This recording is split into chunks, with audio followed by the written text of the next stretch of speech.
Lesson 9 is proving triangles are congruent using just their side lengths. So 9.1, there's not a whole lot of like problems for us to work on. It's just introducing new information. It introduces the side congruence postulate. So starting up at the top, in order for two triangles to be congruent, all six pairs of corresponding parts must be congruent. And by six pairs, it's referring to the three pairs of corresponding sides and then the three pairs of corresponding angles.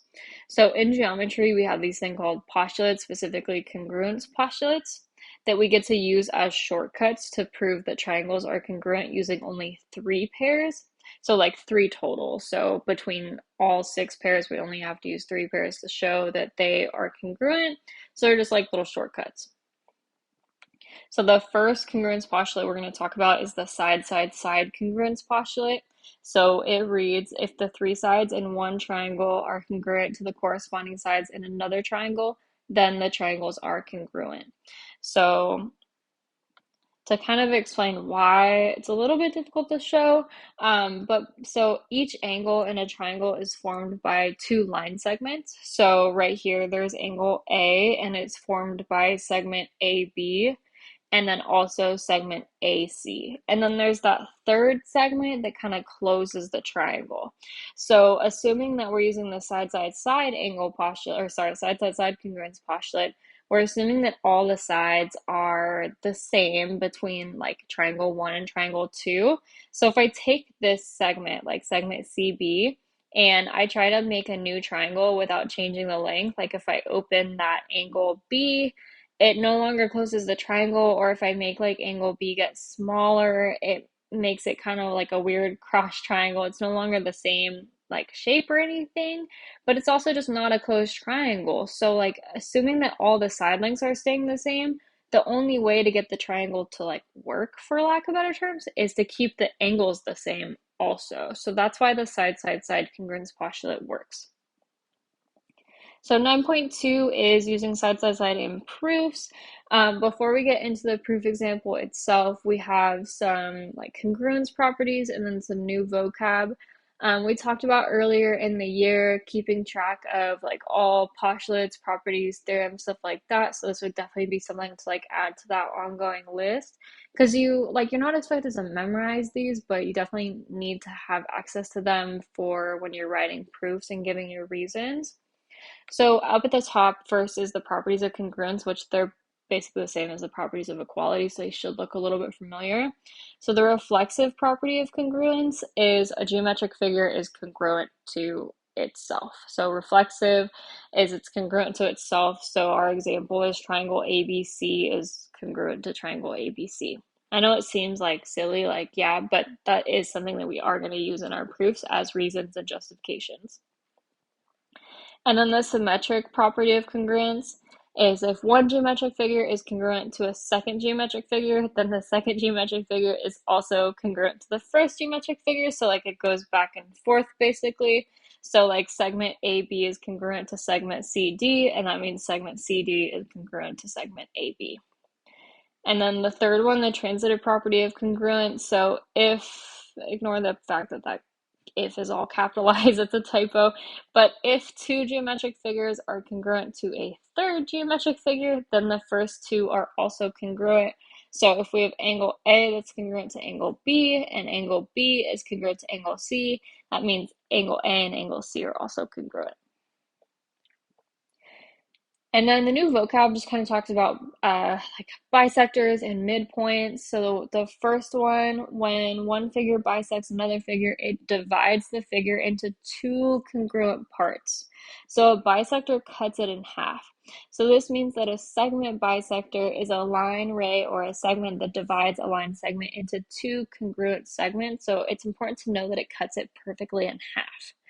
And then the second bullet point, the point that bisects a segment is called a midpoint.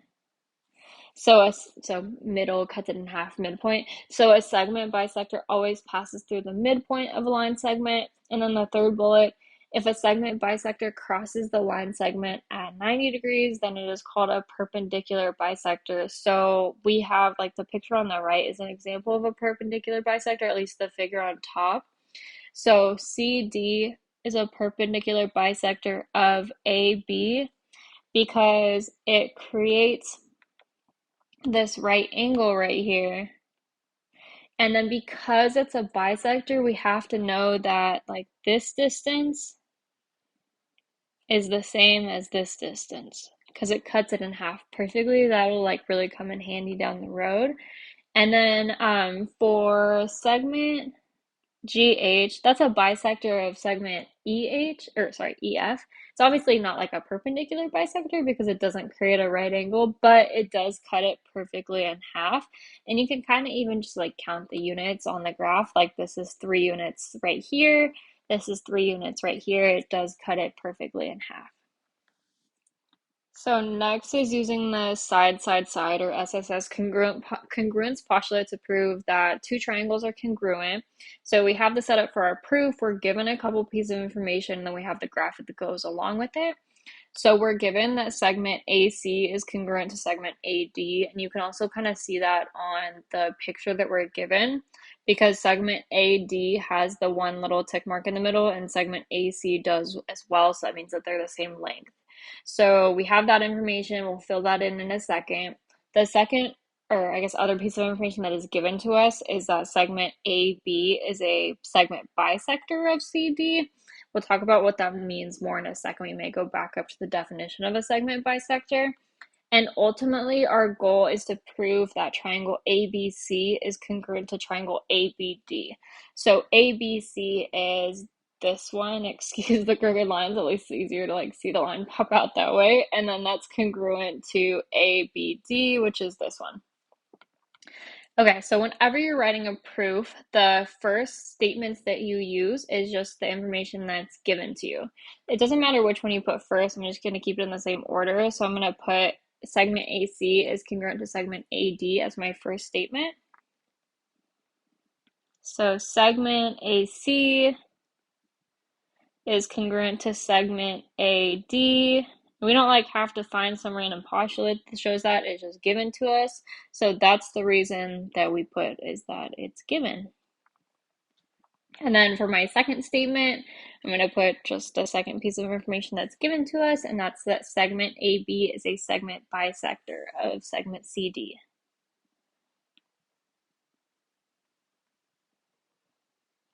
So segment AB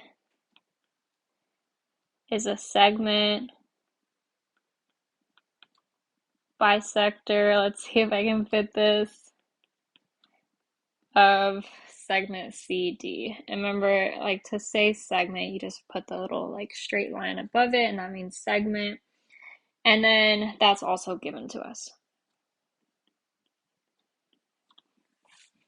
Okay, so we're trying to use the side congruence postulate to prove that they're congruent. So we ultimately want to prove that all the sides, all the corresponding sides are the same length. So we already know that AC and AD are congruent because that was given to us, so that's good. The next thing that we can prove that the side lengths are congruent is by using that information about the segment bisector. So I'm going to go back up to like the segment bisector, or just like a bisector in general. So when one figure bisects another, it divides the figure into two congruent parts. That means for a segment bisector, it divides a line segment into two congruent parts, so basically cuts it in half perfectly. So because AB is a bisector of CD or DC, however you want to say it, that means that DB and BC, those are congruent to each other. So that's going to be our next statement. So we're going to say that segment BC is congruent to segment BD. And we just like referred back to the definition of a segment bisector to show why that was the case. So that's our reason, that's our justification, is that's the definition of a segment bisector.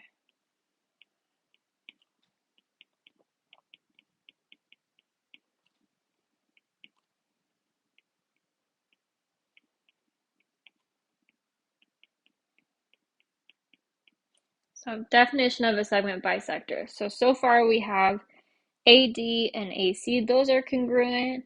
Now we have BD and BC, those are congruent. So the last one that we need to show that's congruent, this one always feels so silly to me.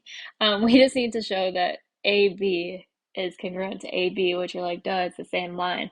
But we do have like an actual congruence like property to show that, so we have to show that. Okay, so basically just because they're like each a side of a separate triangle is why we need to state that they are congruent to each other. So our next statement would be that angle, or not angle, segment AB is congruent to segment AB. And there is a name for that property. We're going to go back to the list of properties up here. That was the first one that we talked about, the reflexive property of congruence, where it says that a geometric figure is congruent to itself. So segment AB is congruent to segment AB. So for our reasons, we would put the reflexive property of congruence.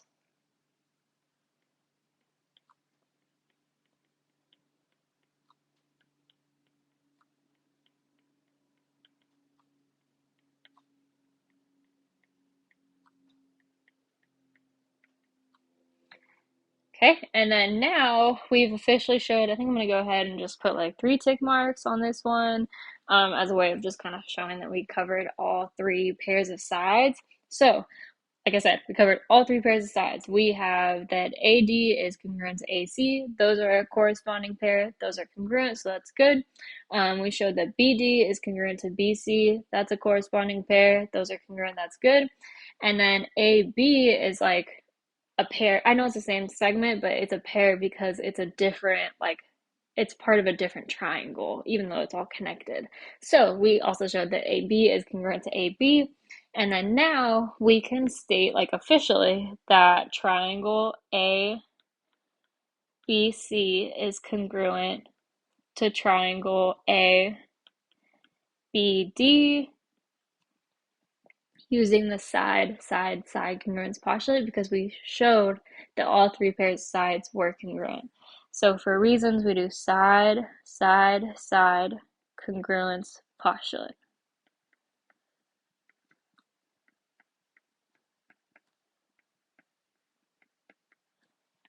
Okay, so in order to use that side, you have to prove that all 3 sides are equal. We did that, so we're good. One thing I just want to point out is just remember that whatever you're trying to prove, so like we were trying to prove that triangle ABC is congruent to triangle ABD, that should always end up being your last statement of your proof. Okay, so 9.3, using side in problem solving. So starting up at the top, Brian is designing a bridge. He wants to reinforce the bridge by using congruent triangles so that the bridge does not bend or buckle when it is used or when there's a strong wind. So that's good. We don't want the bridge to break. Okay, so this is the process that he goes through when he's kind of drawing his model or his design. So first he draws segment AC.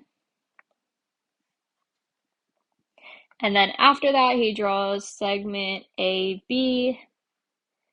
And then he takes segment AB and he reflects it over to get segment AD.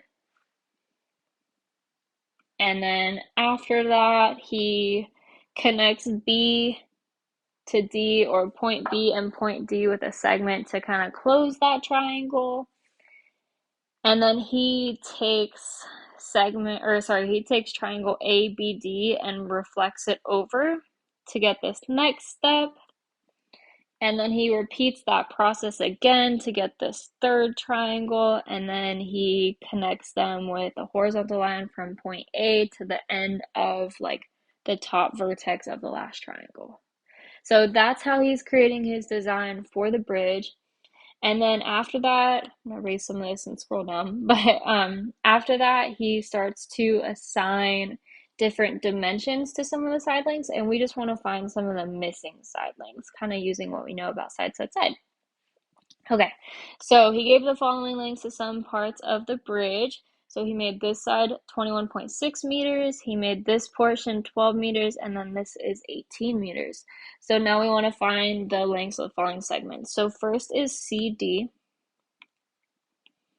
So for segment CD, that's this portion. So we know that he, like, I guess, reflected over to get that. I'm kind of referring to this side right here. So he reflected over to get that side, and then that means that he's kind of creating the same distance. So between BC and between CD, it's creating the same exact distance because it's a reflection. So because of that, we can say that CD, or segment CD, is also 12 meters. So CD is 12 meters because of the reflection, and reflection keeps every like distance the same. Let me erase some of this. It keeps every single distance the same, it just flips the side. So if we're reflected from here over to here, both of those gaps are going to be 12 meters. Okay, so the next one is AD, so that's this distance right here, and then also kind of just goes back to the reflection. So we got segment AD from a reflection of AB. So if we're taking AB and flipping it over to get AD, like, the distance is not changing and the length is not changing, it's the same exact size segment. So we can say that AD is 21.6 meters.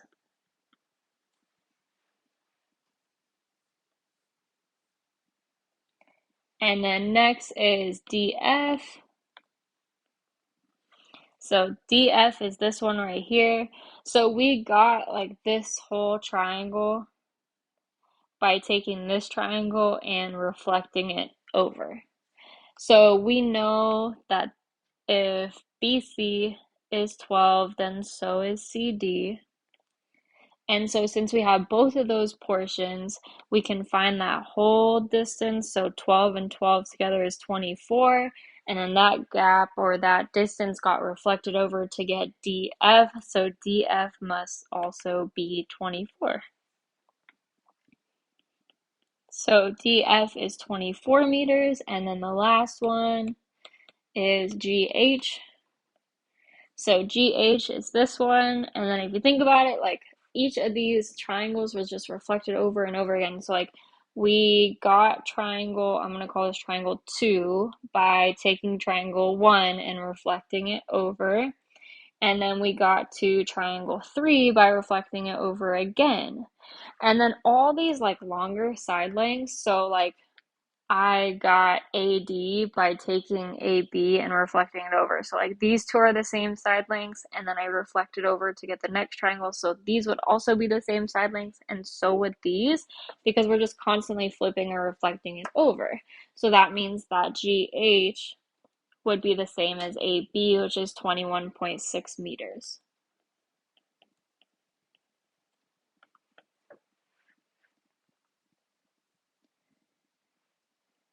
And then the last thing is that we can use the fact that triangles are congruent to find missing angle measurements as well, because if we know that, so say we know that triangles are congruent based on their side lengths. I think I might have said missing side lengths, but I meant to say missing angle measurements before. I'm sorry if I misspoke. But anyways, so if we know the triangles are congruent based on their side lengths, that means they must also have the same angle measurements, because that's what congruence means, is that all 6 pairs of corresponding parts are equal, or they're congruent. So we can tell that these triangles are congruent just based on the little tick marks on the side. So like, AC is congruent to DF, and then AB is congruent to DE, and then BC is congruent to EF. I was just trying to make sure that I was matching up like the correct like orders. So because of that, we can use these like angle measurements that we do know to find the ones that we're missing. So A and D, you can tell those are the corresponding parts. Like, those are the angles that match up. You could tell a few different ways. I mean, just kind of one by looking at the size of the angle. I feel like that's the only one that's obtuse. But the other one is by telling that angle A and angle D are both the angles that are between the 1 and the 2 tick marks. So 1, 2. So it's another way of telling that they are like corresponding. So because of that, we can say that angle A and angle D have the same angle measurement. So angle A would be 129.81 degrees also. And then the next one we can go ahead and fill in. So I'm going to find which one is corresponding to angle B next. So for angle B, that's in between the segments that have 2 tick marks and 3 tick marks. So for the one that's between 2 tick marks and 3 tick marks, that's angle E. So B and E are corresponding, so that means that we can say that angle E is also 21.58 degrees. And then for the last one, you can use process of elimination, but just for the sake of extra practice, if I want to find which angle is corresponding to angle C is between my 1 tick mark and my 3 tick mark, so that matches up with angle F because that's between my 1 tick mark and my 3 tick marks. Okay, so angle C is 28.61, so we can also say that angle F is 28.61 degrees. Okay, so we don't really know the side lengths, we just know that they're congruent, but because we know they're congruent, that means that the triangles are congruent, so we can use them to state all the missing angles.